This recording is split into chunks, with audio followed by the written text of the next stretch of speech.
প্রিয় হতে চাই? তাকে কোনো দ্বিমত আছে নাকি ভাই? আমরা কার প্রিয় হতে চাই? তা আল্লাহর যদি প্রিয় হতে চাই কিছু কাজ তো করতে হবে, আবার কিছু কাজ তো বাদ দিতে হবে। তাহলে করতেও হবে কিছু, বাদ দিতে হবে কিছু। কি কি বাদ দিতে হবে সেটা বলার দরকার নাই, সবার জানা আছে। জোরে বলেন না।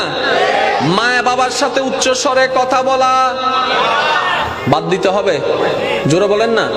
মা বাবার সাথে উচ্চ স্বরে কথা বলা, অন্যের জায়গা দখল করা, বাকি খেয়ে টাকা না দেওয়া, গরিবদের উপর অত্যাচার করা, কারো রাস্তার পথে বাঁধা হওয়া, কারো পানি বন্ধ করে দেওয়া, কারো নামে বদনাম করা বাদ দিতে হবে। নামাজ, জোরে বলেন নামাজ, রোজা, মানবের সেবা, মা বাবার সাথে সুন্দর ব্যবহার, মুরব্বীকে সম্মান, ছোটদেরকে স্নেহ, এতিমদের প্রতি মায়া, যে টাকা পায় তাকে টাকা, যে জায়গা পায় তাকে জায়গা। তাহলে কি করতে হবে সেটাও আপনার আমার জানা, কি করতে হবে না কি বাদ দিতে হবে সেটাও আপনার আমার জানা। তো পারি না কেন? তৃতীয় পক্ষ জামিলা করে, মিস্টার শয়তান। জোরে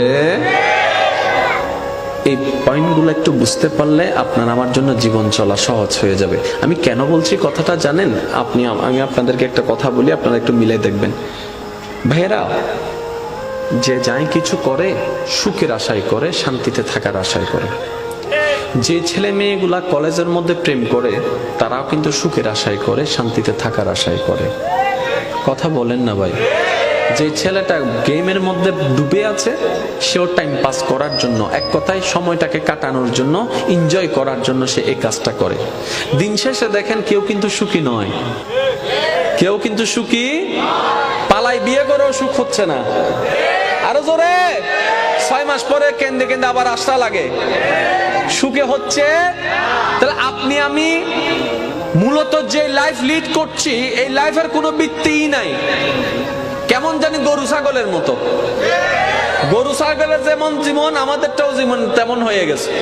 কোনো লক্ষ্য নাই, কোনো কিছু নাই, কোনো ইন্টারেস্ট নাই, কোনো কিচ্ছু নাই, কোনো মজা নাই, কোনো স্বাদ নাই, কোনো কিচ্ছু নাই। কেমন জানি অগোছালো একটা জীবন হয়েছে। এবার ইমাম গাজ্জালিকে প্রশ্ন করা হয়, মানবের জীবন অগোছালো কেন? একজন প্রশ্ন করে, আমার জীবন অগোছালো মনে হয়? ইমাম গাজ্জালি উত্তর দেয়, রবের সাথে সম্পর্ক জোড়াই নাও, তোমার জীবন গোছালো হয়ে যাবে। বলেন সুবহান। আর একটু জোরে বলতে হবে সুবহান। সত্যি করে বলেন তো, আপনার আমার জীবন কি গোছানো নাকি অগোছালো? সবাই বললে আমি খুশি হব। আপনার আমার জীবন কি গোছানো নাকি অগোছানো? আপনার আমার জীবন কি সুখ বেশি নাকি কষ্ট বেশি? কেন? কারণ জীবনদাতার সাথে আমাদের কোনো সম্পর্ক নাই, ওনার সাথে আমাদের সেই রিলেশনটা আমরা রাখতে পারি নাই।